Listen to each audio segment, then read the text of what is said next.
Hello প্রিয় বন্ধুরা, আমি Ratul Chakraborty, colorectal cancer survivor, stoma patient.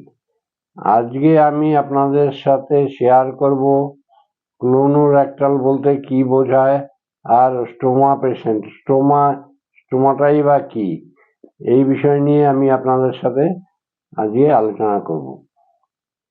আমার অপারেশন হয়েছিল 2020-তে, আপনারা জানেন।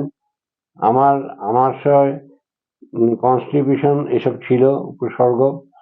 তারপরে আমার ডাক্তাররা বললেন অর্শ হয়েছে। অর্শ পরীক্ষা করে দেখা গেল, কোলোনোস্কোপিতে দেখা গেল যে আমার ক্লোনে ক্যান্সার হয়েছে, আর টিউমার ছিল, টিউমারে ক্যান্সার হয়েছে।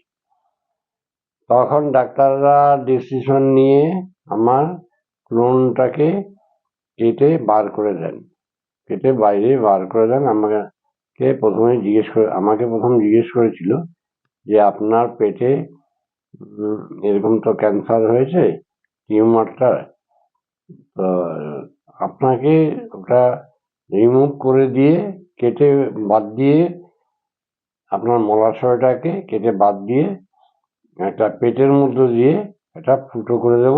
সেখান থেকে আপনার একটা ব্যাগ লাগানো হবে, ওই ব্যাগের মধ্যে আপনার পটি কালেক্ট হবে। আপনি কি রাজি আছেন?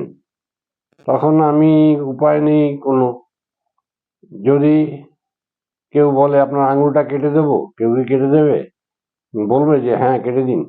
কিন্তু যদি উপায় না থাকে, যদি বলে হাতটা কেটে বাদ দিয়ে দিই, তখন কি বলবো? না, আঙুলটাই কেটে বাদ দিয়ে দিন, আমি তো প্রাণে বেঁচে যাব।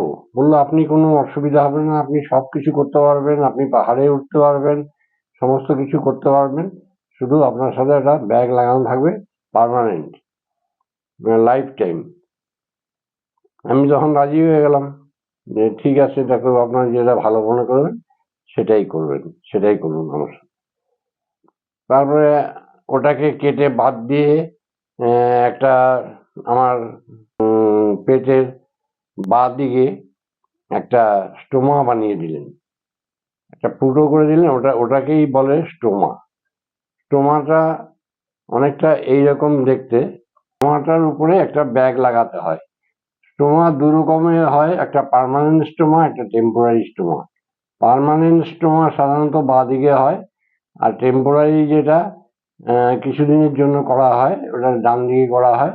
পরে আবার ভেতরে ক্যান্সারটাকে অপারেশন করে নিয়ে ওটাকে আবার জয়েন্ট দিয়ে দেওয়া হয়, আবার আগের মতো লাগিয়ে দেওয়া হয়। ওটাকে টেম্পোরারি স্টোমা বলা হয়। বন্ধুরা, আজ এইটুকুই থাক। আস্তে আস্তে আমি সমস্ত ইতিহাস বলবো এই বিষয়ে, এই ক্যান্সার নিয়ে, ক্লোনো ক্যান্সার নিয়ে সমস্ত অভিজ্ঞতা আমার আপনাদের সাথে আমি শেয়ার করব। আজকে এখানেই শেষ করছি। শুভরাত্রি, ভালো থাকবেন। আগামী ভিডিওতে আবার দেখা হচ্ছে।